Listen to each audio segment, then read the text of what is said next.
nós. Amém, queridos? Vamos ficar de pé mais uma vez.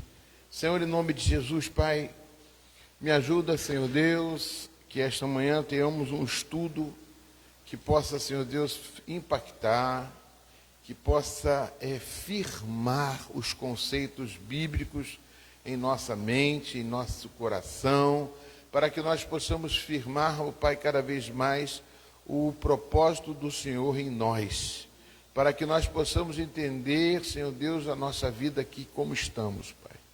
Por isso, Pai, fala conosco nesta manhã, me ajuda, Senhor, me conduz em tudo que eu vou falar, em tudo que vou fazer, para que o Senhor possa, Senhor Deus, manifestar aquilo que de melhor tem, para que a Tua igreja saia daqui, Senhor Deus, não somente feliz, mas principalmente até preocupada, né, Pai? Porque eu não trago uma palavra é uma palavra para que possa exortar, trazer o pessoal para o Teu caminho, chamar para Ti, Pai, em nome e por amor de Jesus. Queria perguntar uma coisa a vocês, né? Vocês não precisam responder. Quantos anos você tem, né? Quando a gente fala assim, quantos anos você tem? Quantos anos você tem? A verdade é quantos anos você teve. Porque os anos que você tem ainda estão por vir. E o que Deus quer trabalhar é isso. O que você tem para viver e como deve se viver para Deus. Essa é a palavra de Deus. A gente sempre pergunta, quantos anos você tem? Ah, eu tenho 66. Eu tenho 66. Não, eu tive 66. Agora, o que eu tenho está por vir, né? E Deus quer fazer com que esses anos sejam abençoados em nossa vida e que Ele escreveu o melhor para você. Amém? Vamos adorar esse Deus. Senhor, entregamos a Ti tudo que vamos agora exaltar o Teu nome através de louvores, em nome de Jesus. Vamos adorar o Senhor.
Aleluia, Jesus.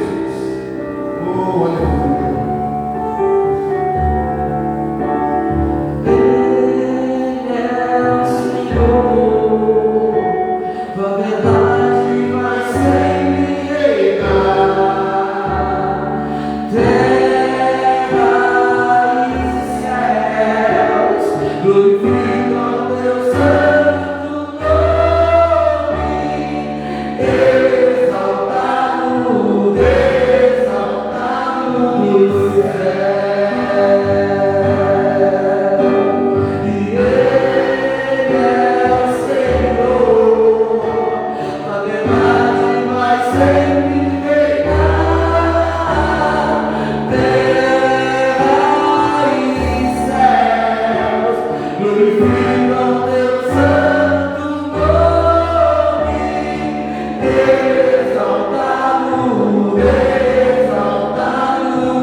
Primeira Coríntios capítulo 3, versículo 16. 1 Coríntios 3, 16.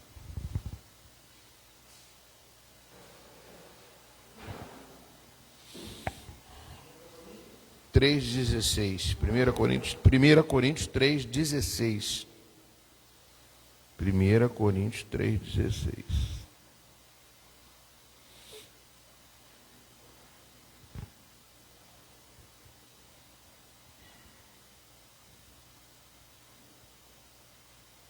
Amém?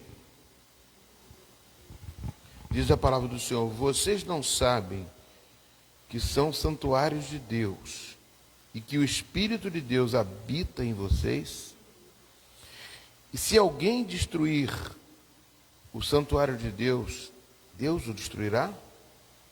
Porque o santuário de Deus, que são vocês, é sagrado. Só até aqui, irmãos. Pode sentar, em nome de Jesus.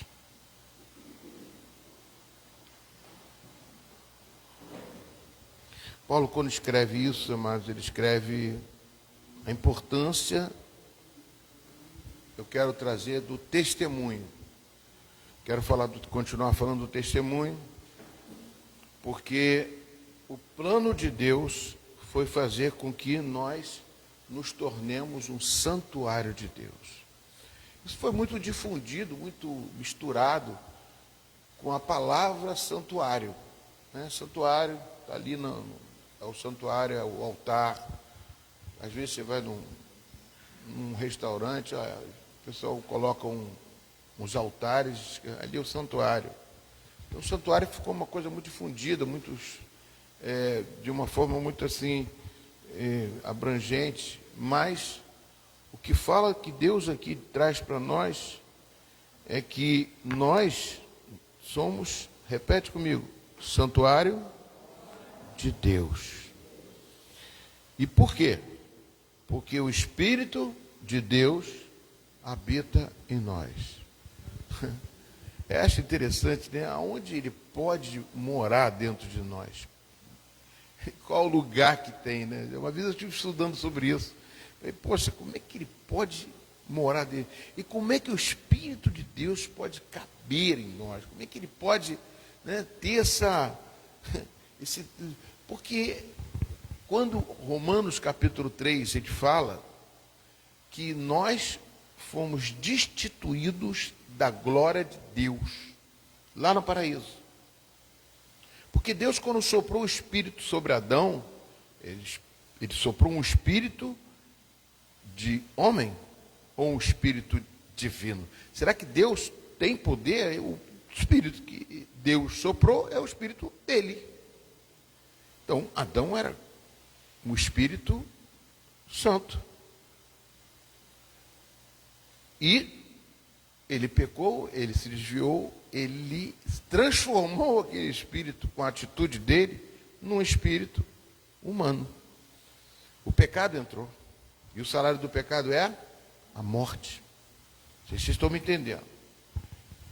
Aí vocês vão abrir a 1 Coríntios capítulo 15, que eu quero que vocês entendam alguma coisa.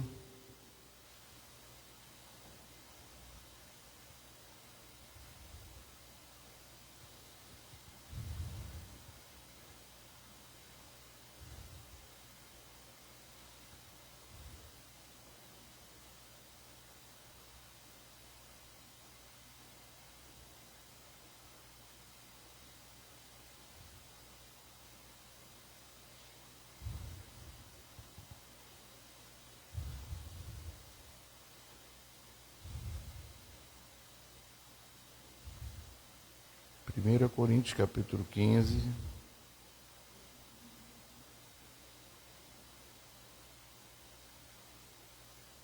É que eu não botei no script.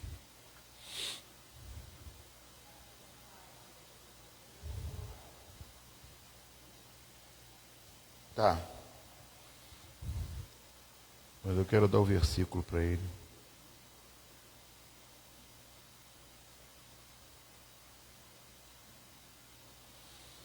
Quarenta e cinco.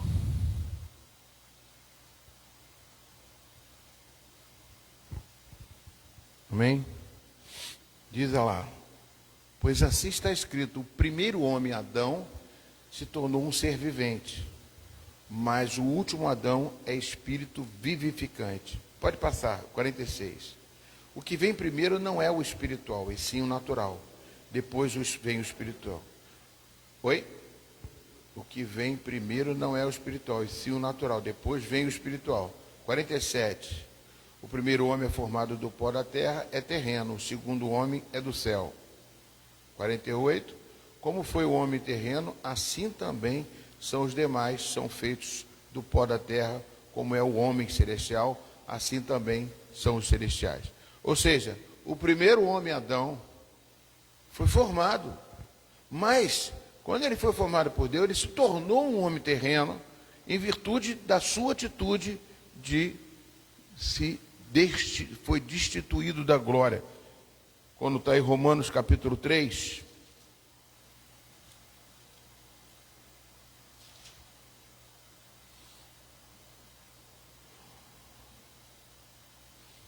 eu ver se eu não botei no script aqui.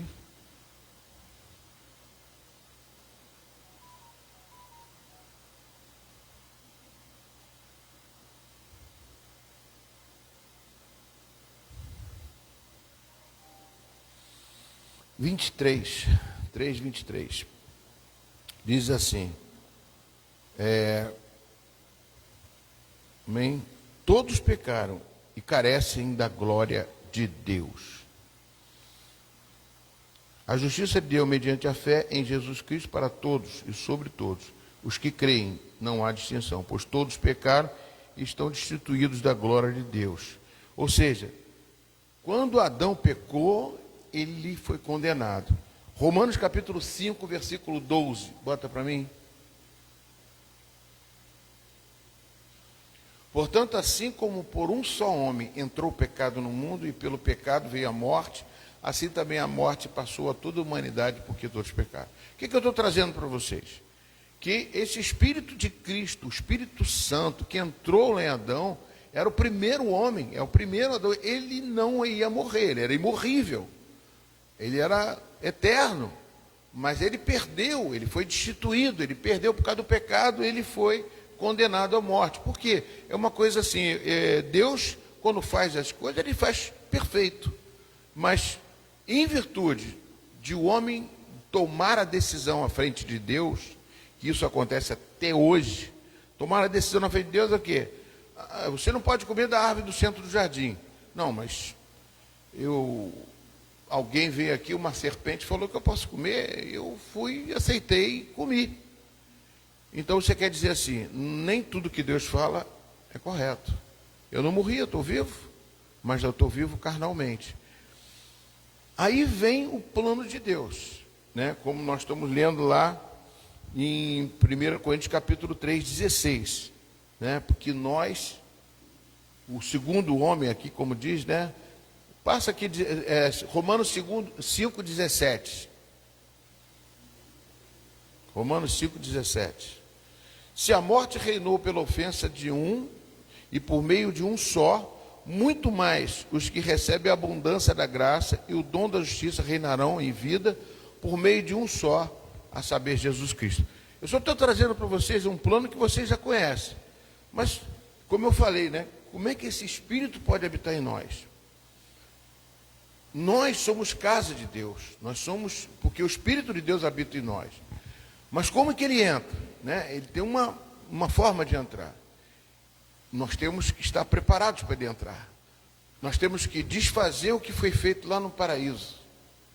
Lá no paraíso, o homem decidiu resolver a sua vida por si próprio. Eu como o que eu quero, eu faço o que eu quero, eu vou para onde eu quero, eu tomo as decisões. Né?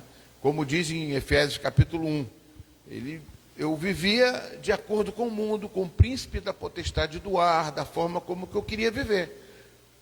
Mas aí vem um plano de Deus para salvar a minha vida e sua vida para a gente viver eternamente. Não tem como Deus desfazer o que foi feito. Deus não vai desfazer lá no mundo, no princípio, o que foi feito. Tornar de novo de uma forma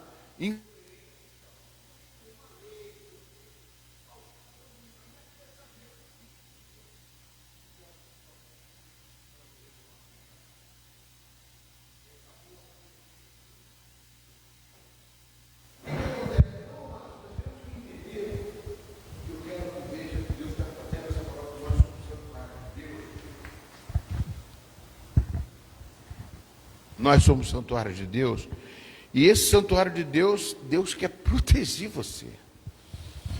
Ele diz que esse santuário significa algo tão importante, que é o mais importante que nós temos, que é o santuário de Deus, que somos nós, né? 3,16, deixa eu botar aqui. Que o santuário, não sabeis que sois o santuário de Deus e que o Espírito de Deus habita em vós. Se alguém destruir o santuário de Deus, Deus o destruirá, porque o santuário de Deus que sois vós é sagrado. Então Deus fez algo tão poderoso dentro de nós, que é a coisa mais importante da minha vida e da sua vida. Quinta-feira eu falei sobre isso, sobre a preservação daquilo que Deus te deu. A gente está na igreja para quê? Para que isso seja preservado dentro de nós até o dia da redenção. Efésios capítulo 1 fala sobre isso. Até o dia de resgate da sua propriedade. Quando o Espírito de Deus habita em você e habita em mim, nós somos propriedade de Deus, e como sendo propriedade de Deus, é Deus que vai conduzir a minha vida. E existe a palavra de Deus que Ele deixou para nós, para nos ensinar e nos conduzir nesse caminho. Então, amados, uma coisa é importante a gente entender, é fundamental, que por isso que tudo que Jesus falou está ligado a isto.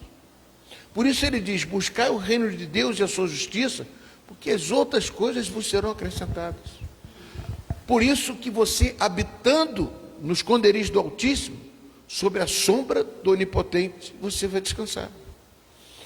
Adão estava protegido, estava dentro do paraíso, estava guardado pelo Senhor. Da mesma forma, mas quando ele pecou, ele deixou de Deus ficar protegendo ele, deixou de tirar a mão de cima dele, ele saiu do esconderijo do Altíssimo, ele foi destituído da glória de Deus. O que Deus quer que a igreja faça? A igreja recebeu todo o plano de Deus para poder não se preocupar somente com essa vida. Como eu falei em 1 Coríntios 15, 19, se a gente só se preocupar com esse mundo, com esta vida, a gente está correndo riscos de deixar Deus agir na nossa vida, porque Deus tem um plano para você. Não é só cumprir uma missão de vir à igreja, sentar no banco, de fazer. Não, você carrega algo dentro de você, não somente dentro da igreja.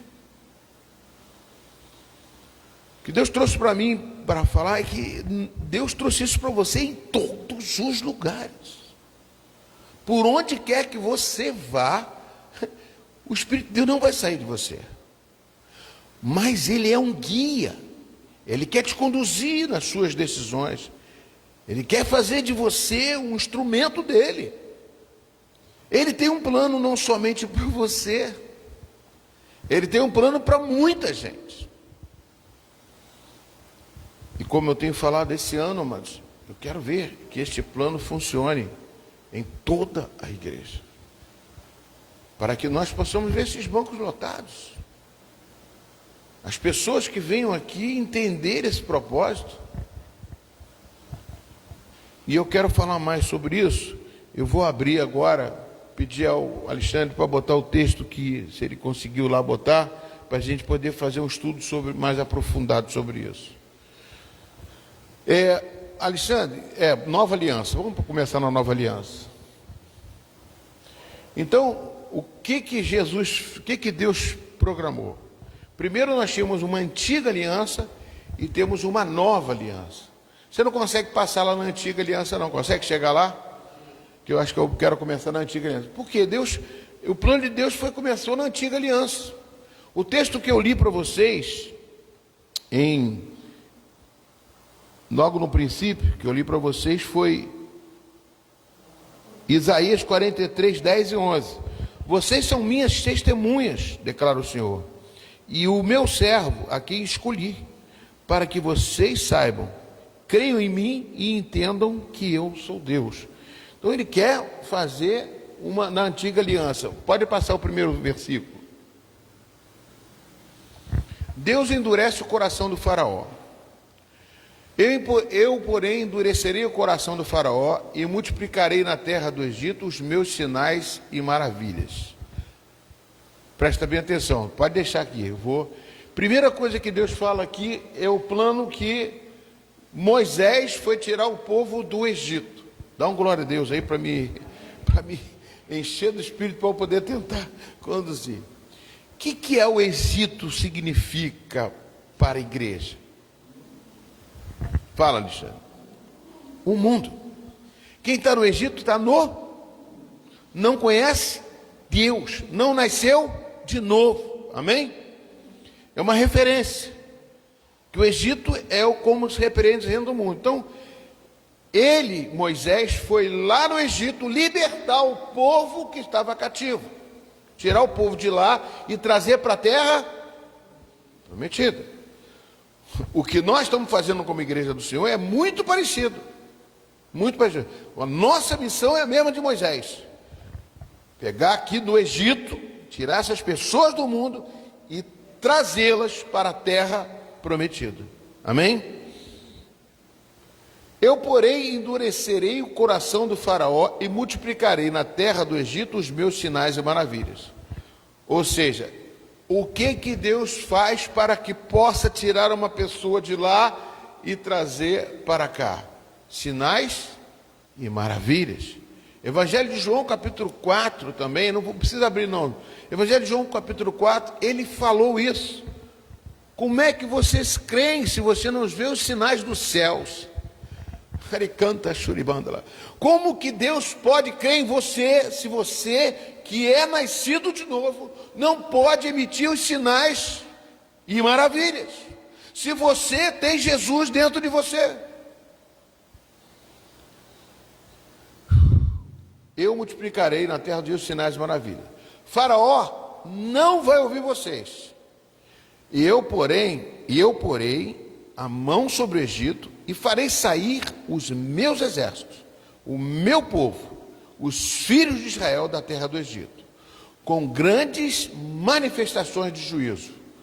Os egípcios saberão que eu sou o Senhor, quando eu estender a mão sobre o Egito e tirar do meio deles os filhos de Israel.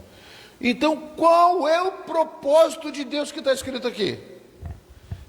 Ali está escrito, não pensa que ele queria matar o Egito, não. Ele não quer matar o Egito. Ele quer fazer o seguinte, ó. Para que o Egito, farei sair os meus povos, os filhos da terra do Egito, com grande manifestação. Os egípcios reconhecerão, saberão que eu sou o Senhor, quando eu estender a mão sobre o Egito e tirar do meio.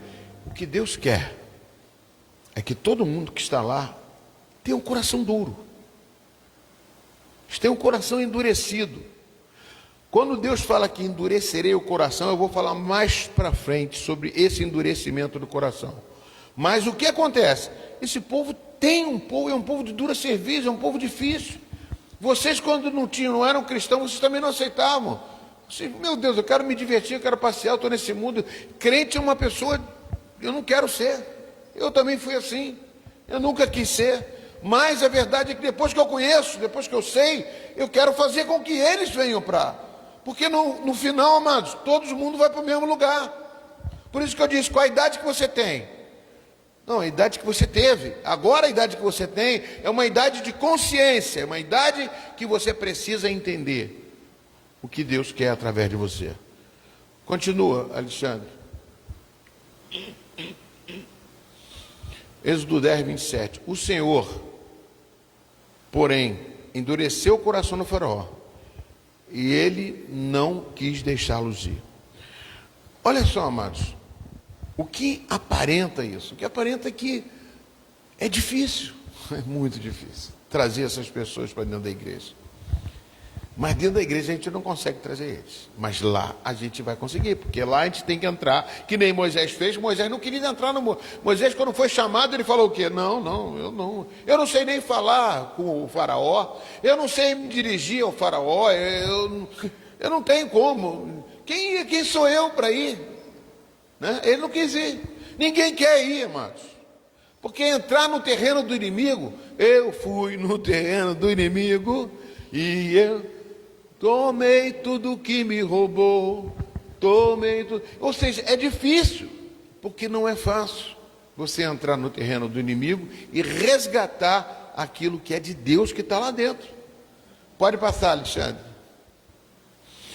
Êxodo 14, 8. O Senhor endureceu o coração do faraó, rei do Egito, e este perseguiu os israelitas que marchavam triunfalmente. Olha só como é que as coisas são parecidas, mas quando a gente começa a fazer a obra de Deus aqui, a gente é perseguido. Porque o inimigo, o faraó, ele vai ver que ele não quer que você ganhe uma vida para Jesus. Quantas vidas nós ganhamos para Jesus no ano passado? Não estou criticando vocês, não. A missão minha aqui é motivar vocês para ser mais incisivos nesta missão de salvar vidas para o reino de Deus, de trazer pessoas para o reino de Deus. Essa é a missão que eu tenho aqui, irmãos. E esse ano nós vamos conseguir, em nome de Jesus. Ainda vou receber um ajudante em nome de Jesus, que já falei com ele, eu quero isso. O que nós mais queremos é fazer, e nós vamos comprar o terreno aqui atrás para poder encher essa igreja. Eu não vou pregar para vocês aqui uma coisa que eu tenho que trazer para vocês, essa preocupação maior de todas, é trazer essas pessoas para... Não adianta, a pessoa às vezes vem aqui, entra e não volta mais. Vem, outro sai. Não, nós temos que trazer essas pessoas e educá-las e fazê-las entender a importância. Mesmo nós marchando, mas eles vão nos perseguir. Eles vão perseguir a gente. Eles vão criar problema. Moisés, quando começou a falar com o faraó, dizendo, ó, faraó, eu vim aqui trazer o pessoal para adorar, para levar para a terra prometida. O faraó, primeira coisa que ele foi, ó, manda fazer mais tijolo, acho que eles estão muito à toa, precisa trabalhar mais, começou a botar trabalho. E o que o povo fez? O povo chegou e falou assim, poxa, Moisés, você veio aqui tirar a gente daqui, agora piorou a situação. Eu tenho uma irmã, uma vez, Rosélia, nunca me esqueci da Rosélia. Ih, Deus, Rosélia, será que está aí? Mas é bom. Nem sei se ela está. Foi há bastante tempo. Ela aceitou Jesus lá na igreja de Itaipu. E a irmã dela firmou os passos. Mas ela encontrou comigo quando fui trabalhar na barca Rio Niterói. Eu encontrei com ela, conversando com ela. Eu falei, poxa, Rosélia, você não voltou mais. Ah, pastor, eu não era nem pastor, era irmão. Ah, irmão Luiz, a minha vida piorou. Meu Deus do céu, eu fui perseguido. Cara, a minha vida virou de cabeça para baixo. Inclusive, ela trabalhava na GETEC, eu acho, na GETEC, GEFA, lá em Alcântara, né, para produção de manitol, subitol. Até lembro do estudo, do tudinho que ela... Falei, poxa, mas... a coisa virou minha vida está piorando, está uma luta, estou sendo perseguido. Falei assim, mas meu irmão, é porque esse caminho que você está servindo é o melhor caminho que tem. Você não pode, não, agora não, eu quero ver se melhora, eu não quero mais não. Desistiu mesmo, nunca mais voltou. Porque é verdade, amados, o caminho que você vai escolher que é difícil, com certeza vai ter luta, vai ter dificuldade. E eu tenho experiência própria disso. Quando eu aceitei Jesus em 1993, a primeira coisa que eu fui foi perder o emprego. De 15 anos. Um trabalho que me dava uma condição de vida boa. E fiquei um ano. Consegui, falei, não, saio daqui, eu vou conseguir outro. Consegui outro logo depois. Mas aí aconteceu outros problemas, eu tive que largar o trabalho, também um trabalho bom, tive que trabalhava em um hotel, tinha tudo direitinho. Larguei tudo. Tive que largar tudo para ficar mais um ano parado. Sem fazer, é muito difícil. O meu irmão ainda chegou, meu irmão era crente, chegou para mim e falou assim, eu não sei porque você está tão tranquilo e está tanto tempo parado assim. Eu falei assim, porque Deus está consolando meu coração, está me preparando. Eu consegui ler a Bíblia toda, eu consegui estudar todos os livros, eu consegui fazer um estudo para mim. Eu gravei todas as fitas de estudo bíblico, de manhã cedo eu acordava. Eu fiz uma coisa tremenda, eu fiz um seminário dentro de casa, estudando a Bíblia.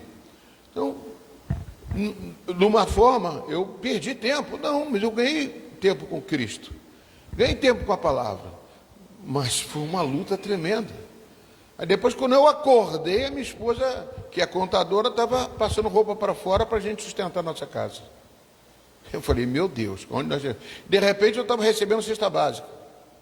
Falei, meu Deus, cesta básica, minha esposa passando, e eu falei, Deus, abre uma porta. Aí eu fui ser vendedor, não parei não, fui tentar ganhar dinheiro de tudo quanto é forma. Até quando eu entrei numa empresa vendendo, na época era um cartucho de impressora, eu nunca me esqueci, a pessoa que chegou me conhecia, rapaz, Magela, Geraldo Magela, olhou e falou assim, você é um péssimo vendedor. Você não consegue. Eu falei assim, eu sou um péssimo vendedor que eu não consigo mentir, o pessoal mente. Eu falei, não vou dizer a coisa verdadeira, tem que dizer a verdade. Então você é o péssimo vendedor. Mas você quer trabalhar aqui? Aí eu aceitei o trabalho. Eu já era químico, formado, e tudo, eu fui trabalhar numa empresa que não tinha nada a ver com a minha profissão. Eu quase tinha passado num concurso, não consegui passar em concursos, em tantas outras coisas. Mas entrei na Icatu, Banco Icatu, né, e fui trabalhar lá no Icatu e consegui lá, depois me reerguer bastante, crescer bastante, mas foi uma luta tremenda, uma vida que eu passei, pessoal, mas amados, foi um período excelente espiritualmente para a minha vida. Eu vou dizer, nós temos luta. Vamos entrar dentro do terreno do inimigo e vamos ganhar uma vida para Jesus. E digo, ganhei muita vida para Jesus, mesmo não sendo pastor. Eu ganhava vida para Jesus. Subia em cima de caminhão, fazia culto ao ar livre, em Várzea das Moças, fazia culto em Itaipu, em cima de caminhão. Eu mesmo não era pastor, eu era membro da igreja. E tinha oportunidade, eu falava de Jesus em todos os lugares que eu ia. Eu sempre fui assim, continuo sendo assim. Continuo sendo assim. Minha esposa pode ser testemunha, mas tem outras pessoas que são testemunhas. Porque, amados, eu entendi o propósito de Deus. Só que eu nunca me preocupei em fazer outros fazer isso. Eu faço a minha parte. Mas hoje eu tenho que fazer com que vocês entendam, mesmo sendo difícil. Pode passar. Eu vou endurecer o coração do faraó para que os persiga. E serei glorificado em faraó e em todo o seu exército. E os egípcios saberão que eu sou o Senhor. Você vê que Jesus, o plano de Deus é sempre fazer com que eles reconheçam que Deus é o Senhor. Mesmo quando você é perseguido, mesmo quando você está sendo afligido, Deus sempre tem um propósito. Eu no momento estou sendo afligido demais. Só minha esposa sabe o que eu estou sendo afligido. Depois eu vou contar no testemunho, eu vou contar, se Deus quiser, eu vou contar mais tarde. Mas ele imagina como eu estou sendo afligido, quantos lugares que eu estou indo, o que eu estou fazendo, pela luta que eu estou tendo atualmente. Pastor, mas você não crê que está curado? Creio. Inclusive, vou fazer outro exame. Vou fazer outro exame. E falei para o médico, eu estou curado. Eu falei isso para ele. Creio. Mas aí a Liane até pregou domingo, quarta-feira, falou uma coisinha. Eu não tive um tumor, mas o tumor é benigno e eu não precisei passar na cova dos leões. Eu fiquei assim, meu Deus do céu, eu não quero passar também não. Nem passar no vale da sombra da morte. Eu quero me livrar disso antes. Quero que Deus me cure antes de qualquer outra coisa. Então, é uma coisa que é difícil você, quando passa, você não passa no vale da sombra da morte, de paraquedas, nem de avião, e nem de asa delta, não. Você passa, andando. O texto diz andar no vale da sombra. Ou seja, você anda e o vale da sombra da morte, sabendo assim, meu Deus, vou morrer daqui a pouco, vai acontecer isso, vai acontecer aquilo. Você anda, você passa por ali.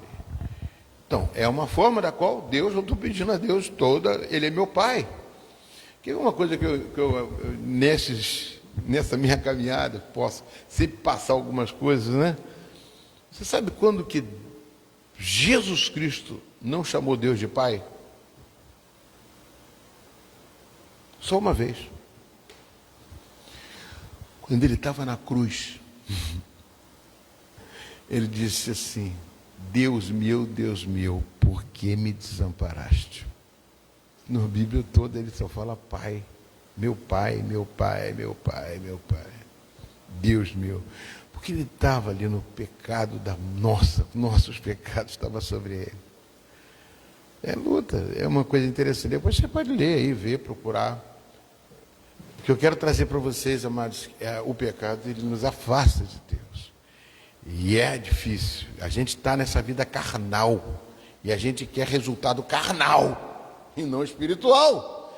Né? Ninguém quer ser afligido. Todo mundo quer passar tranquilo. Mas eu também quero. Misericórdia.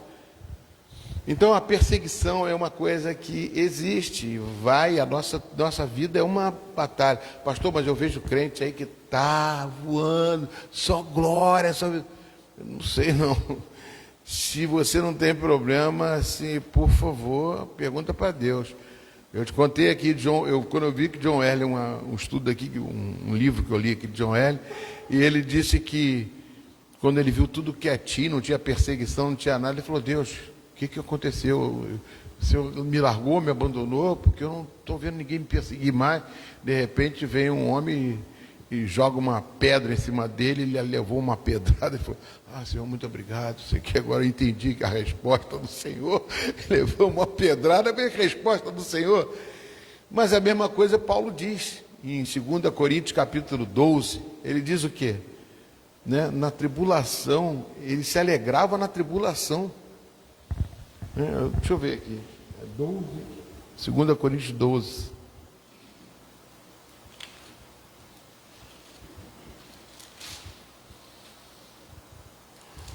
Ele diz assim, ó, pelo que sinto, versículo 10, pelo que sinto prazer nas fraquezas, nas injúrias, nas necessidades, nas perseguições, nas angústias, por amor de Cristo, porque quando sou fraco, aí é que sou forte.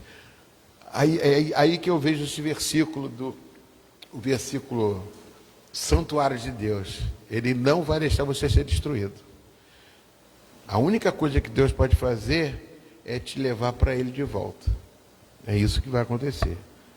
Mas não é fácil passar nessa carnezinha aqui, que já está no pecado, entendeu? Amém, ele botou aqui, né? Volta lá, Alexandre, vamos tentar continuar aqui.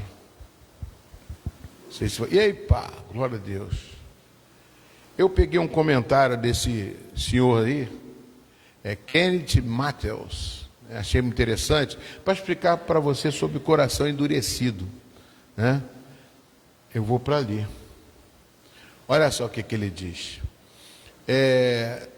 Mesmo Deus tendo atendido o seu pedido, Faraó endureceu ainda mais o seu coração. Né? Êxodo 8:32.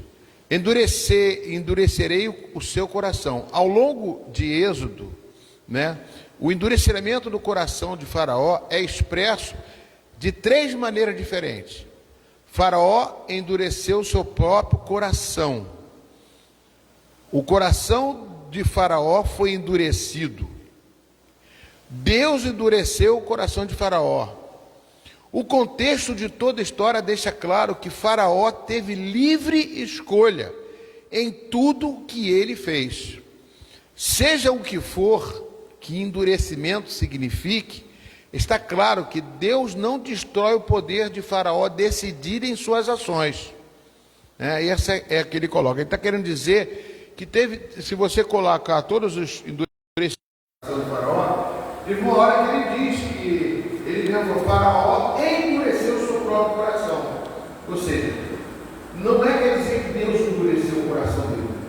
Foram circunstâncias que ele teve que decidir e achou que tinha, não vou soltar esse povo, não. Ele mesmo decidiu. É como se fosse assim, hoje eu não vou ligar mais para esse problema, não, deixa para lá. Não, ele está me devendo, eu vou cobrar ele, entendeu? Você muda e endurece o coração, não vou perdoar a dívida, não, eu vou cobrar dele. Então, isso, endurecimento, não é Deus que endurece, mas as circunstâncias fez com que ele fez isso. Porque Deus, ele bota aqui embaixo, o Faraó já havia colocado seu coração não entender a qualquer manifestação de vida, já tinha colocado isso no coração dele, ao rejeitar os apelos e as evidências divinas. O Faraó endureceu cada vez mais o seu coração, ou seja, para quem decidiu rejeitar a Deus, cada apelo dele aumentava o endurecimento do seu coração. É a questão do livre-arbítrio. Deus não nos obriga a aceitá-lo. Ele não muda o nosso coração à força. Para quem você não querer crer, para quem você não querer crer, nenhuma evidência no universo será suficiente. Para a pessoa que não quer crer, nenhuma evidência no universo será suficiente. Se a pessoa não quer crer, Deus permite situações sempre com o propósito de conversão daquele que resiste não crer nele. Amém? Entenderam mais ou menos isso? Eu também confesso isso. Deus, eu já preguei isso. Deus endureceu o coração. Deus não pode fazer isso. Deus não endurece o coração. Deus não tem a Deus mesmo não pode mudar. Deus não é um que vida nem filho do homem que se arrependa, é bíblico. Então ele não pode chegar e endurecer o coração da pessoa, a pessoa não aceitar Jesus, não seguiu o caminho do Senhor. Né? O livre escolha é nossa. É nós que aceitamos o nosso arrependimento, é fundamental. Pode passar. Acabou, né? Deus permite que seu povo passe no deserto. 1 Coríntios 10, 1 a 13. Deserto é um lugar de aprendizado. Deserto é lugar de humilhação para você reconhecer que você precisa de Deus. Deserto pode ser um lugar de crescimento, aprendizagem e transformação espiritual. Olha só, irmãos, eu coloquei isso aqui porque uma das formas que Deus faz para que nós possamos reconhecer que Deus é Senhor é muitas vezes permitido no deserto da nossa vida. Deserto não tem nada, não tem água, não tem comida, não tem nada.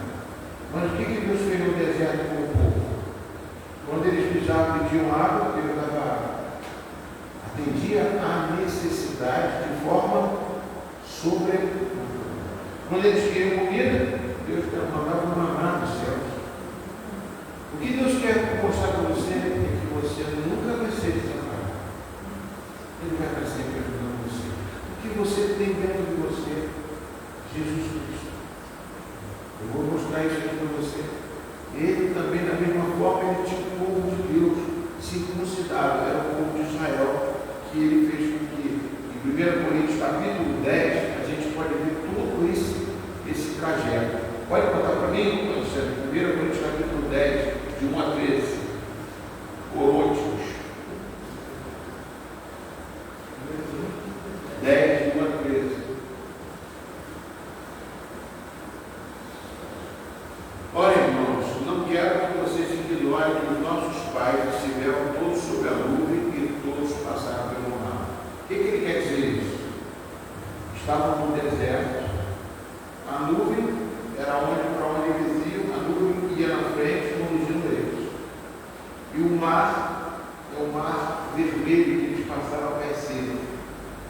Duas coisas sobrenaturais, sinais de Deus para quê? Para que o povo reconhecesse que ele era Senhor. Continua. E todos em Moisés foram batizados, tanto na nuvem como no mar. Eu até já aprendi sobre isso aqui. A nuvem, o que é o batismo na nuvem? É o batismo do Espírito Santo, o batismo do alto, é o batismo que conduz você. Quem é o guia das suas vidas? Primeiro, Romanos capítulo 1, precisa abrir o próprio aqui. Romanos capítulo 1, capítulo 8, diz o seguinte,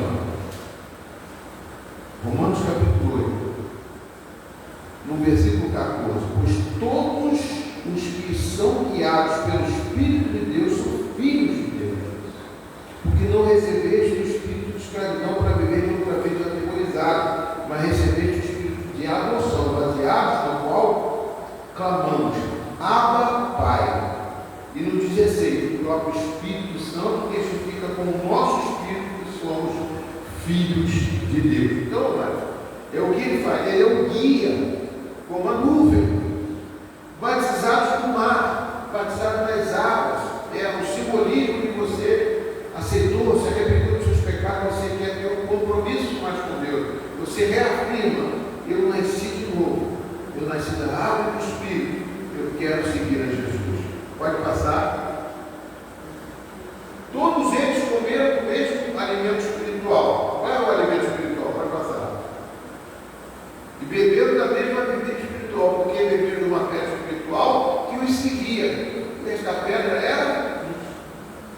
Amém, queridos?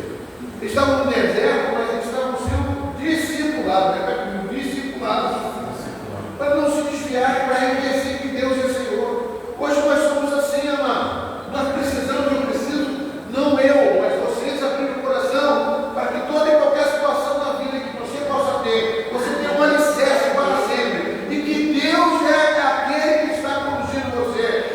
Você é santuário de Deus, Ele vai te proteger, e quem tentar te destruir, Ele vai guardar você, vai tirar toda a destruição, Ele não vai deixar que você seja destruído, porque você carrega algo dentro de você que representa indestrutibilidade.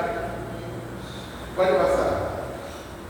Meu Deus, não serve. O alimento espiritual, eles comiam o pão, né? Lá recebendo a representa ceia, mas Deus não se agradou da maioria deles, razão pela qual ficaram prostrados no deserto. O que quer dizer isso?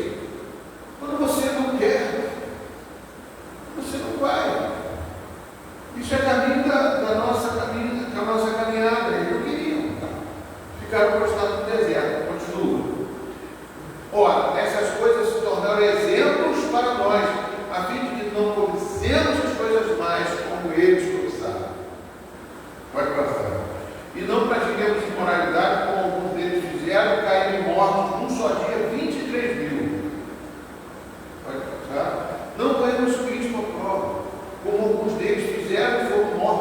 pela serpente. Amados, Cristo não estava lá.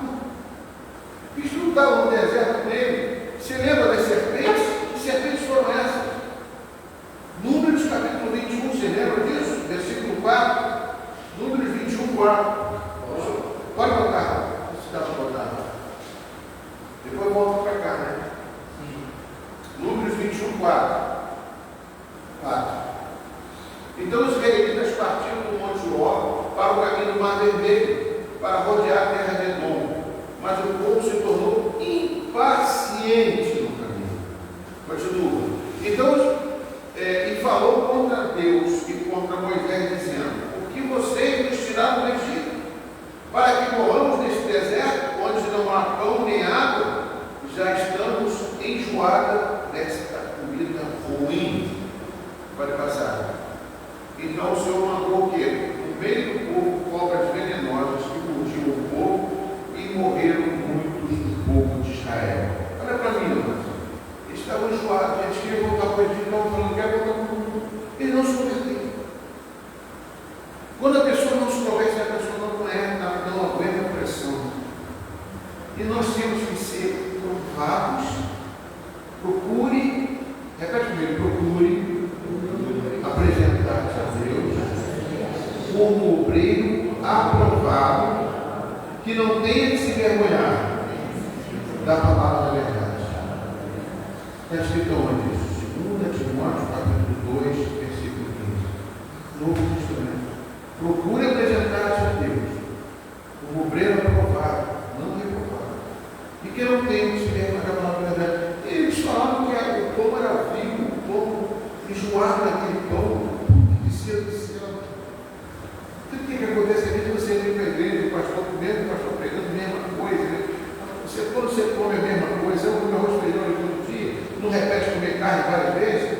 Nós temos que comer também a comida de Deus, ela é repetitiva. Para quê? Para que você guarde no seu organismo, para que esses alimentos fiquem guardados dentro de você. Eu repito várias vezes isso aqui e vou repetir mais. Mas por que, amado? Não estou enjoado disso. Eu prefiro coisa nova, pastor. Eu quero ver outras coisas. E tem muita igreja aí, já tem testando, né? Igreja que estão vendendo pipoca doce, pipoca salgada, cheiro de pipoca, né? Não sei o quê. E comida. Eu não estou dizendo que proibido de vender pipoca. Proibido é você que aceitar as coisas desse mundo dentro de você. Porque você é nascido de novo. E você tem que trabalhar para Deus. Você tem uma missão aqui na terra. Deus falou, ide com todo mundo e fazer discípulos. Mas nós não fazemos isso. Nós temos que ficar parados dentro de casa.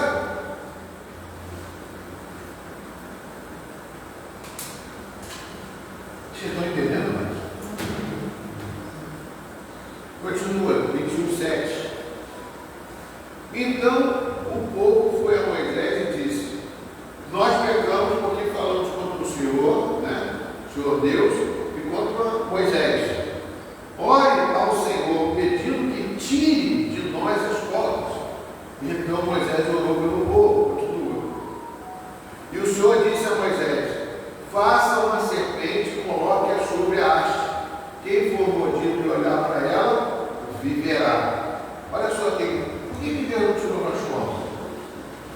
Deus não tirou as cobras. Ele fez isso aqui, botou uma cruz e botou o pecado lá no meio da cruz. É isso, o teu pecado no meio da cruz. A serpente, o pecado no meio. Entendeu? Eu vou te mostrar aqui, João capítulo 3 está escrito a mesma coisa. Ele botou a serpente para quê? Se você não quiser olhar, se você não quiser se converter, você vai morrer. Então ele botou uma serpente para não, vou tirar a serpente para mim. A serpente continua até hoje. Até hoje. Se você não está errado, não quiser olhar para a cruz, onde Jesus morreu no teu lugar, você se considera o veneno da cobra vai te pegar. Amém ou amém? Não entendemos, não dá para contar. Continua, versículo 9. Moisés fez uma serpente de bronze e a pôs sobre uma cruz, ou uma haste. Eu falo cruz na minha Heresiastes, capítulo 11. Quando alguém era mordido por uma cobra, se olhava para a serpente venenosa, ficava curado. 10. Então os filhos de Israel partiram e acamparam em Obote. João capítulo 3, eu acho que o Evangelho de João capítulo 3 fala sobre isso.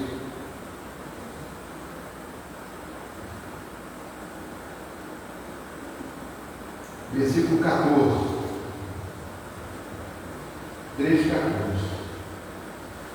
E do modo que Moisés levantou a serpente no deserto, assim importa que o Filho do Homem seja levantado, para todo que nele crê tenha a vida eterna. É referência. Fala assim, Jesus lia a Bíblia. Deus, igual você. Ele está dizendo, ó, do jeito que Moisés botou a serpente lá em cima, botou ele fazia uma coisa. Amém? Vocês estão entendendo? O que Deus quer fazer com você, irmãos? Ele não quer a igreja dentro da igreja. João Hélio, nosso fundador do Evangelho, estava pregando na igreja. Quando viu que ele estava pregando sobre o pecado, expulsaram ele. Ele parou de pregar, não, todo mundo é minha paróquia. Foi pregar na igreja, estava com pressão na rua e conseguiu converter 70 mil pessoas. Não só ele, mas aqueles discípulos que eles também estavam com ele. Não é ele. Ele pregava. E os outros cuidavam. Ele fez até muitas células. Foi ele que criou, escrito lá, as casas, ele botou, ele viveu a igreja nas casas. Eu tenho livros disso, livros que fazem isso. Então eu quero, em nome de Jesus, um Deus quer. Eu vou chamar algumas pessoas, se vocês quiserem, nós vamos começar. E eu vou chamar alguns, eu já comecei até com o pastor auxiliar nosso, pastor Alexandre. Pode ser 3, 2, 4, 5, eu vou começar com poucos mesmo. Eu vou chamar vocês para fazer um retiro de Peniel, quem não fez, ou quem quer fazer de novo. Não vai ser aqui conosco, não tem estrutura para isso, vai ter um lugar para fazer. E a gente vai preparar discípulos mais aprimorados. E discipulado que eu fiz, somado com esse retiro, até ser um retiro 1, 2, 3, até o fruto fiel. Eu creio que nós vamos ter uma resposta cristã. Respostas verdadeiras aqui nessa igreja. Pode voltar ao nosso estudo. Amém? Na Bíblia, o deserto é um lugar de provação, onde Deus põe à prova o caráter do seu povo para aperfeiçoá-lo. Quem não tem caráter, a pessoa volta para o Egito, a pessoa foge, a pessoa se desvia, a pessoa dá desculpa. Isso acontece. Toma a sua cruz e siga, disse Jesus. Continua. Ele permitiu que vários reis fossem confrontados. Saúl, Davi, Salomão, Asa, Josafá, Jaquim. Todos os reis queriam fazer com que aquele que destruiu, pode ver que esses reis destruíram os postes ídolos. Por exemplo, eu lembro mais Ezequias, com 18 anos que ele foi reinar. A primeira coisa que ele fez foi destruir todos os postes ídolos. E sabe o que ele destruiu? Se você for lá em 1 Reis, capítulo 18, versículo 4, misericórdia. Se você puder botar aí, olha só o que ele fez. Se eu ver só acertei. 1 Reis 18, 4.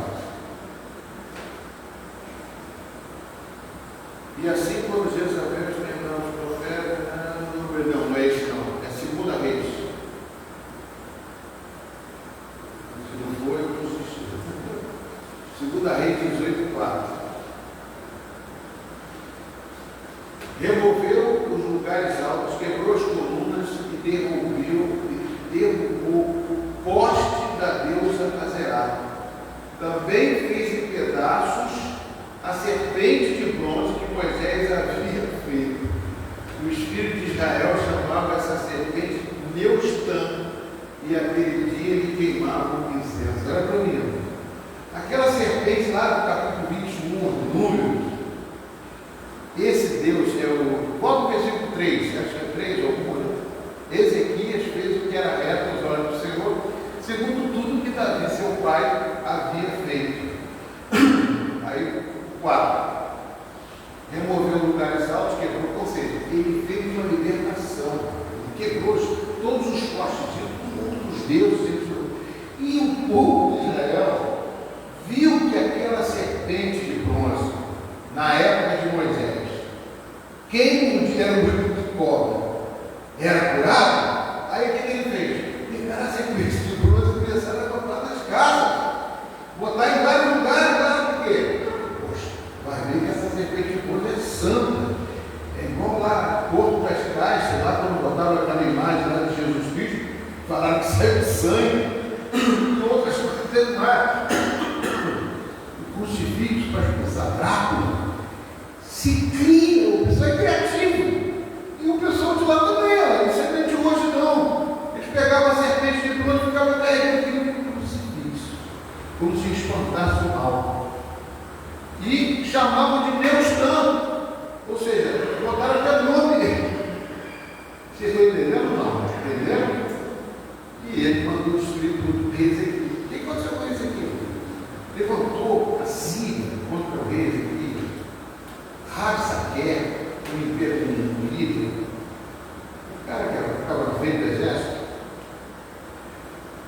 humilhou Ezequias, chegou lá, fechou os potes, os dutos de água da cidade de Jerusalém, ameaçou, mano, uma luta tremenda que ele teve, quase que destruiu Jerusalém, naquela época. Ele clamou ao Senhor e Deus destruiu todo o exército de Rabsaquer e todo o exército da Síria. Por quê? Porque o homem que guardou as coisas do Senhor, guardou, ele falou que é Deus em primeiro lugar, andou reto nos caminhos do Senhor.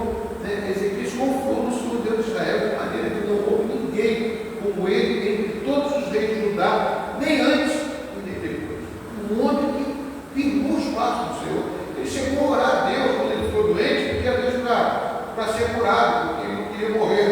Eu vi mais que o profeta falou: você vai morrer, você vai morrer. Ele disse: não adianta eu orar. Quando ele orou para Deus, o profeta Isaías teve que voltar lá e falou assim: Deus mandou ele dar 15 anos a mais. Tirou a doença dele. Você vai ver como é que Ezequias é um homem que demonstrou percebido. Foi muita honra que ele teve. Teve um filho chamado Manassés. Misericórdia, o homem era o diabo da pessoa. A luta era no meio de lados, somente de todos os lados. Porque sabe que é um homem de Deus. Você vai conseguir porque Deus é contigo. Amém? Volta para o nosso estudo, Carol.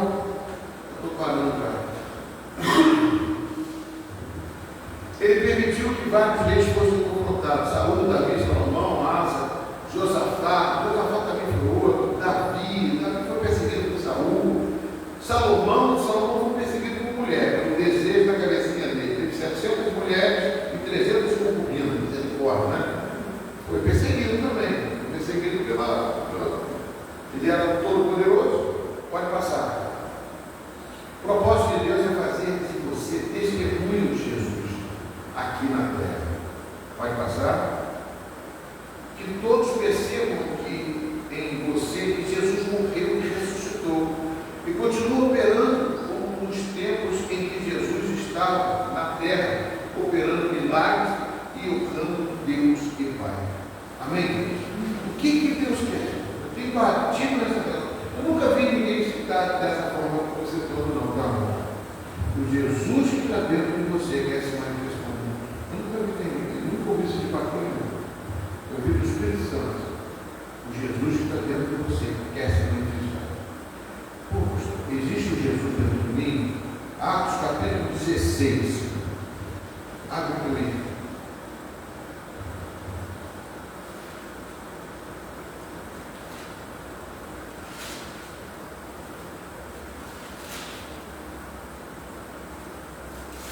Versículo 3, eu acho.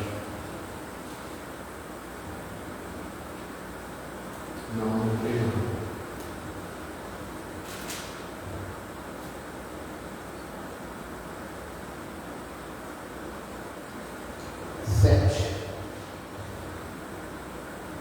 Chegando perto de mim, tentaram ir para Betina.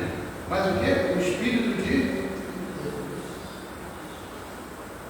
está dentro de vocês, ele vai conduzir você. É o Espírito de Jesus, como disse, pode botar também para mim, Hebreus 3, versículo 6. Eu tenho aqui nessa terra e falar sempre sobre isso, vou repetir mais vezes. Hebreus 3, 6. Cristo, porém, como filho, é fiel em sua casa. Esta casa, se guardarmos firme a ousadia e a exultação do céu. Então, amados, tem um Jesus dentro de você. Esse Jesus quer se manifestar. Ele quer se manifestar ao mundo. Ele quer se manifestar. Como? Os sinais e maravilhas. E Jesus está dizendo, mas como eu faço isso? Você tem que ter isso. Você precisa orar para Deus. Senhor, meu Deus, poder ficar da autoridade, ousadia. Você recebe o nome de Jesus a cura. Solta. Faz a vontade do Pai que está dentro de você, quer se manifestar. Para quê? Para que eles reconheçam que o Senhor Jesus é o Senhor da vida deles. Não que vocês são o Senhor da vida deles. Tem muita gente que é pastor, que se considera o todo-poderoso. Tem uns que dizem assim, você não vai ler a Bíblia não. Você pode. Mas não olha para esse lado. Vamos tentar, vamos estudar. Por isso que eu estou falando, o plano que eu tenho para você, pode ser 3, 4, 5 pessoas. Eu quero fazer isso. Eu vou fazer. E Deus vai abençoar. Ele quer que Deus salve o tempo. Quer pessoas, ele não quer pessoas, ele quer discípulos ensinados. Estou preocupado com mais nada. Estou preocupado com discípulos formados pelo Senhor. Fiz 3 cursos de discipulado. 3 turmas. Estou dizendo que vocês são formados, mas nós vamos trabalhar por isso. Semana que vem, vai começar novamente um trabalho com afinco a respeito disso.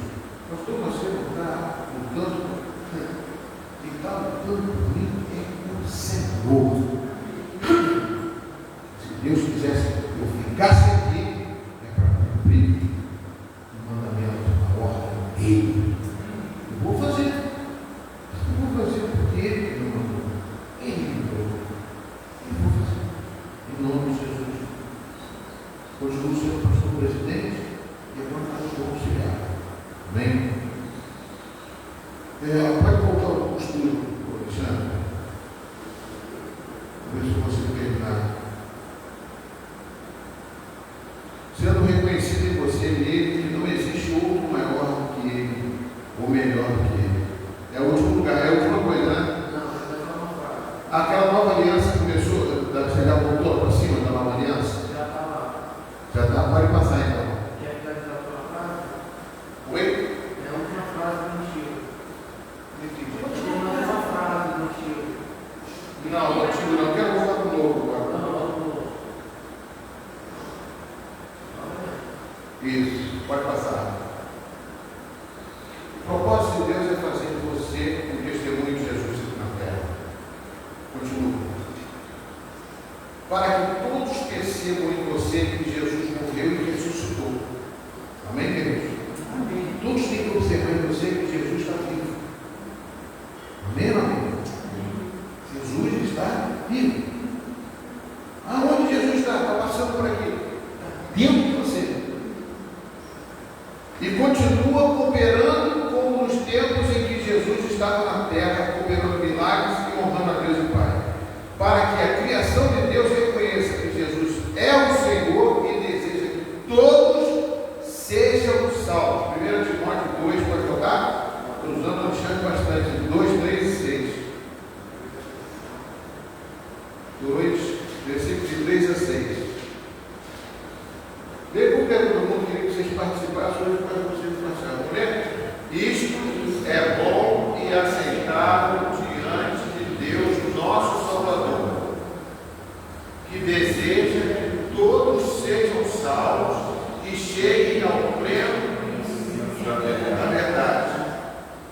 Porque há um só Deus e um só mediador entre Deus e a humanidade, Cristo Jesus, homem, que deu a si mesmo em resgate de todos, testemunho que se deve dar em tempos oportunos.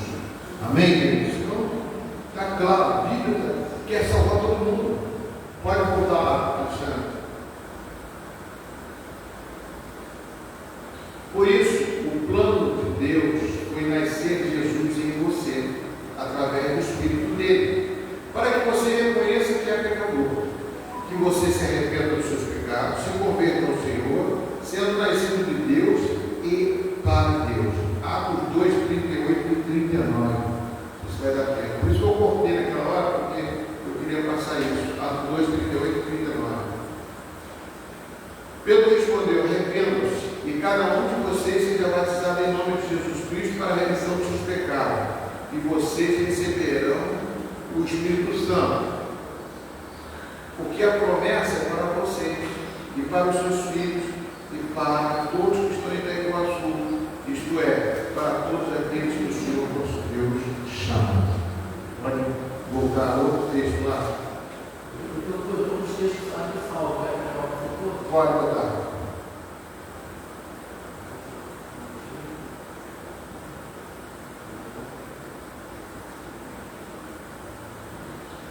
Fala essas coisas para que, quando ele vier, convencerá o mundo do pecado, da justiça e do juízo. Ou seja, se você aceitou Jesus, você é nascido de Deus. Como? Acho que tem mais versículo para contar. Vai. Do pecado, porque eles não creem em mim. Quando você vai para o Egito, você tem que tirar as pessoas e convencer as pessoas. Quem vai convencer a pessoa do pecado? O Espírito Santo que está dentro de você, que é o Espírito de Cristo.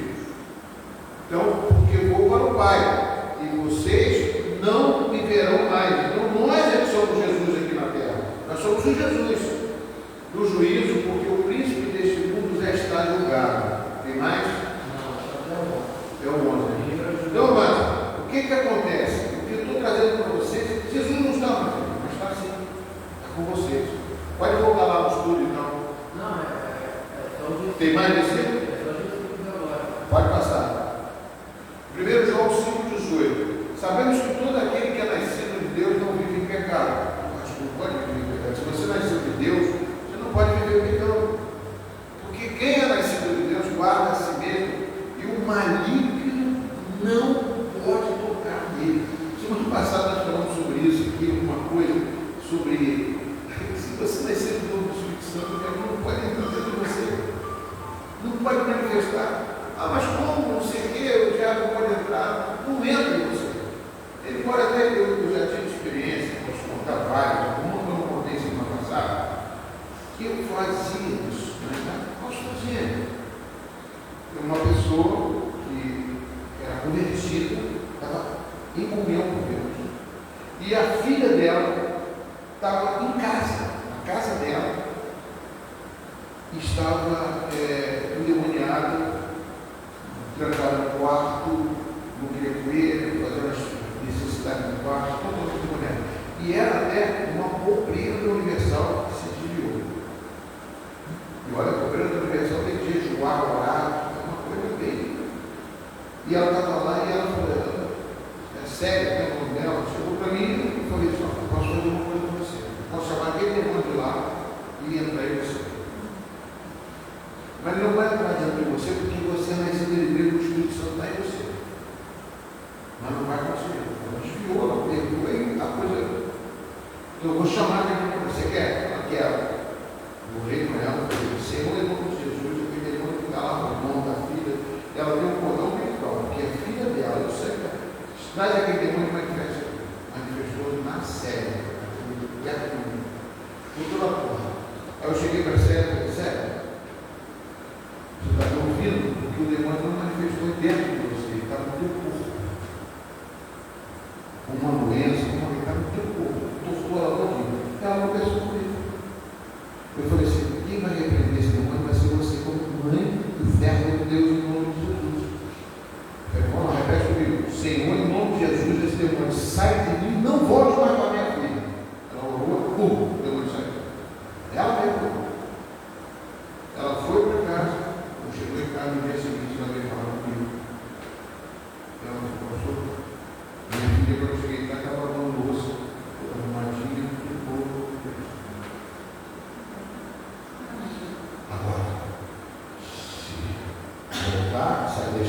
varrida e adornada, volta. Então, quando você nasce de novo, esse Espírito, como eu falei, a Célia que estava ali, uma mulher de Deus, ela recebeu. Já fiz isso com outras pessoas. Eu fiz até com o meu sogro. O meu sogro estava, eu queria conversar com ele, e ele se converteu quando morreu. Pastor, posso fazer isso? Não. Eu não consigo nem fazer isso. Pastor Nildo chegava a falar comigo sobre isso. Ele falava, quando foi com o pastor, mas eu não consigo nem fazer isso. Nem eu gosto de fazer. Porque teve uma vez que eu fiz. Meu amigo, eu tinha um trabalho de 2 horas ou mais para tirar o demônio da pessoa. Porque a pessoa falou, não, eu fiz, não sei o que, tal. E a coisa ficou difícil também. Uma luta, uma batalha espiritual. Eu tive que pedir ao Espírito Santo para ele conduzir para lá. É muito perigoso para mim. Isso é muito, eu não faço há muitos anos. Às vezes eu posso fazer, dentro de alguma situação, Deus colocar no meu coração. Mas se você nascer de novo, maligno, não pode fazer isso. Dentro de você tem um Espírito. Dentro de você. O menino pode falar, mas eu fui em como é que eu vou dizer? Jó. Machucou Jó, feriu Jó. Mas Jó tinha consciência. Dentro de Jó era tudo. Jó, Deus reagir. Não vai deixar você reagir. Em 1 Coríntios capítulo 10, versículo 13, ele diz que ele pode quebrar você até as suas condições físicas, mas não passa disso. Ele tem um limite. Deus permite ter um limite. Para você reagir. Você tem como reagir. Eu já fui atacado por Satanás, mesmo depois de crente. Eu tinha vontade de me jogar do carro. Sentia um demônio querendo me jogar do carro. E eu repreendi, em nome de Jesus, ele saiu do meu Deus. Então existem lutas espirituais, sim. Muita coisa, mas ele não te toca. Deus não permite que toque além do limite. Não vai deixar. Ele vai sempre provar a você que você é Senhor, ou seja, você tem autoridade sobre tudo isso que está maligno em nome de Jesus. Deus é contigo. Quem será contigo? Alguma dúvida? Amém? Pode passar. Não sei nem onde eu estou mais. Vai, pode passar. A frase mesmo. A frase. Depois de 1, 2, 3.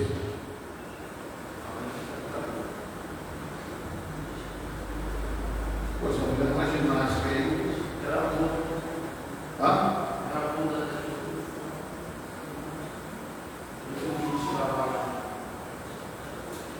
O que for mais fácil para você?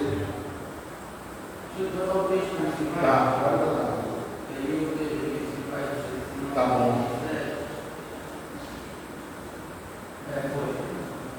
Chegando perto de mim, já que eu passei esse tempo, Mateus 28, 19. 18, 19. E para encerrar, Jesus, quando foi partido aqui da terra, o que ele disse? Aproximando-se, falou-lhes, dizendo: toda autoridade me foi dada no céu e na terra.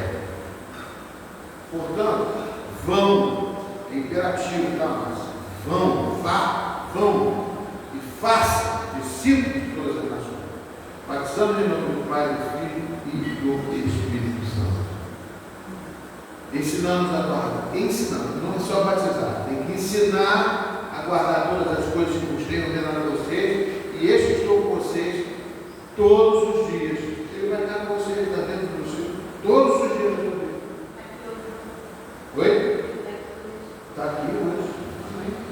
Todos os tempos até o final dos tempos. Acabou, né, meu irmão? Eu quero ler o último aqui, na minha Bíblia, em Atos 1, versículo 8 também, que foi quando Jesus se despediu. Quando Lucas escreve no versículo 1, 8, que diz o quê? Atos 1, 8. Diz assim, vou botar ali. Mas vocês receberão poder ao descer sobre vocês o Espírito Santo, e serão o quê? Bem, minhas testemunhas,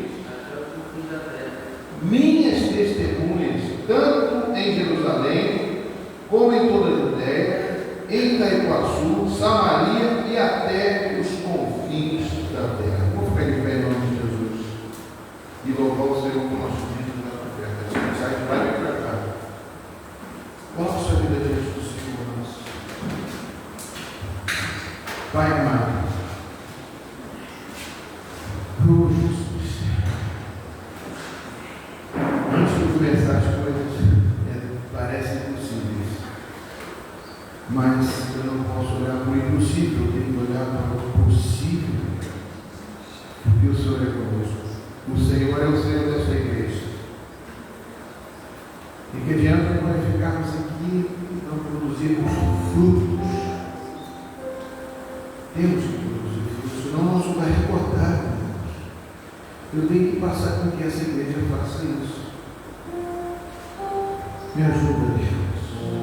Me dê forças, me dê saúde para prosseguir nesta caminhada. Não me deixe desanimar. Me chama, Senhor Deus, toda vez que eu estiver desanimado. Eu não olho para as dificuldades, nem para as circunstâncias, porque eu olho, Senhor Deus, sempre para o objetivo que o Senhor tem para com essa igreja, para com a minha vida e a vida de todos aqueles que querem, que foram chamados. É por isso, Senhor Deus, que eu coloco diante de Ti, em nome de Jesus. Me ajuda, Senhor. Abençoa teus filhos, Pai, em nome de Jesus, Pai. Unge eles com mais poder, com mais unção, com ousadia para fazer aquilo, Pai, que o Senhor quer, não qualquer um. Sinais e maravilhas o Senhor fez através do discípulo. E faça também através dessa igreja. Por favor, Senhor, usa quem é que quiser se ousar a fazer. Aquele que se doar para fazer, que não olhe para a dificuldade, não olhe para as circunstâncias, mas que entregue sua vida a Ti. Em nome de Jesus, eu peço pela família de cada vez, pela vida, pelas lutas, pelas dificuldades, ó Pai, que o Senhor venha, Pai, estar à frente de todas as batalhas, todas as coisas que tentam impedir, ó Pai, que a Tua glória se manifeste. Eu entrego a Ti, Senhor. Entrego a Ti, Jesus. Entrego a Ti, minha oração. Entrego a Ti, a minha oração. Pois Tu és Senhor, a fonte de águas vivas se abre em mim. Ah, Senhor, Tu és a fonte, és a minha esperança e descanso em Ti, meu Deus. Eu posso confiar.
Às vezes parece que estamos cansados, sobrecarregados, mas quando eu olho para o Senhor e quando eu estou na Tua casa, eu vejo a esperança, eu vejo a possibilidade, eu vejo e olho a Tua palavra, vejo os testemunhos e quero ser também um testemunho dessa grande vitória que Tu tem para trazer para a Tua igreja.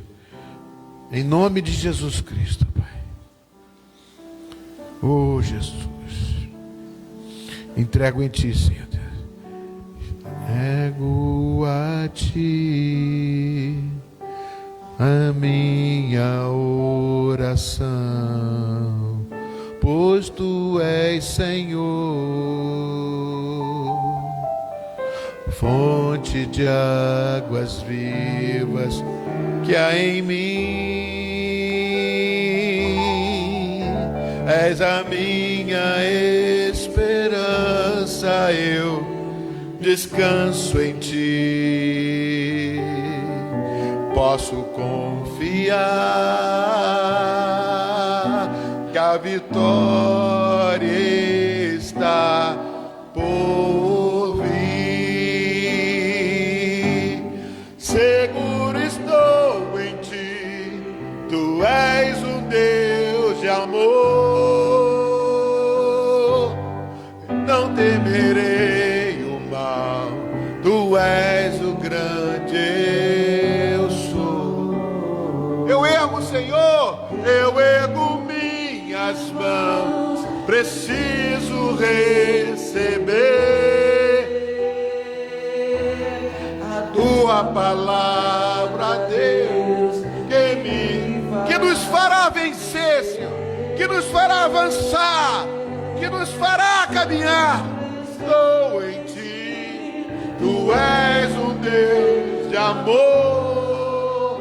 Não vou temer, temerei o mal, Tu és o grande eu sou. Eu ergo, Papai do céu, com minhas mãos, preciso receber a Tua palavra, a Tua profecia fará vencer. A Tua palavra, a Tua verdade que liberta, a Tua profecia, a Tua promessa, eu recebo e a Tua igreja recebe, em nome e por amor de Jesus Cristo. Aleluia. Dê uma salva de palmas para o Rei dos Reis, Senhor dos Senhores. Vamos nesse momento trazer os dízimos e as ofertas à casa do Senhor. Amém?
Pai querido, Pai amado, te agradecemos, Senhor, por mais um dia aqui na Tua casa, Senhor, desfrutando da Tua presença, Senhor, dos ensinamentos, ó Pai.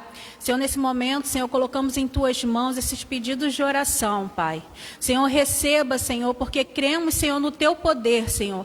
Cremos na Tua mão poderosa, Senhor, sobre cada pedido que aqui está. Até aqueles, Senhor, que não puderam colocar aqui, mas Tu sondas o coração de todos nós. Tu sabes o que cada um precisa, Senhor. Então, entregue em Tuas mãos, ó Pai, em nome de Jesus. Amém. Soberano Deus, continuando em Tua presença, aqui te entregamos, Senhor, os dízimos e ofertas depositados, Pai, Pai, abençoa o dizimista e o ofertante, Pai, da mesma forma aqueles que não conseguem, Senhor, ofertar e dizimar. Pai, aqueles que ainda não têm o entendimento, Senhor, da importância, que o Senhor venha abrir o entendimento, Pai, porque o dinheiro não me domina, né? Nós dominamos o dinheiro, e aqueles que por falta de uma necessidade, Pai, por falta de um emprego, que o Senhor venha prover a necessidade, Senhor, e que a gente sente-se incomodado, Senhor, de não dizimar e ofertar, que o Senhor venha prover a nossa necessidade, porque o Senhor conhece o nosso pensamento e o nosso coração. Pai, abra a porta de emprego, Senhor, e que o Senhor não deixe faltar o nosso sustento, Senhor. Encha os nossos celeiros e que o Senhor não deixe o gafanhoto tocar numa porção do que o Senhor preparou para ser a nossa herança. É o que te pedimos, Senhor, em nome de Jesus. Amém. Senhor, em nome de Jesus, Pai, eu te louvo, te agradeço por mais uma vez estarmos na tua casa. Hoje à noite, Pai, traga o teu povo, Senhor. Às 8h30 estamos aqui firmes no teu propósito. Traga o teu povo, Senhor. Vai na casa de cada um, envia um anjo do Senhor e traga teu povo e visitantes que possam vir aqui, porque vão receber uma palavra que não é minha, mas é do Senhor que o Senhor vai preparar. Leva-nos em paz para os nossos lares, guardado e protegido por Ti. Que a graça do nosso Senhor e Salvador Jesus Cristo, o amor de Deus nosso Pai e a plena e total comunhão do Espírito Santo de Deus seja contigo hoje, amanhã, depois da manhã, depois da manhã, depois da manhã, todos os dias da sua vida vão em paz e que o Senhor muito vos abençoe. Pode bater mais palmas para o Rei dos Reis, Jesus de Nazaré.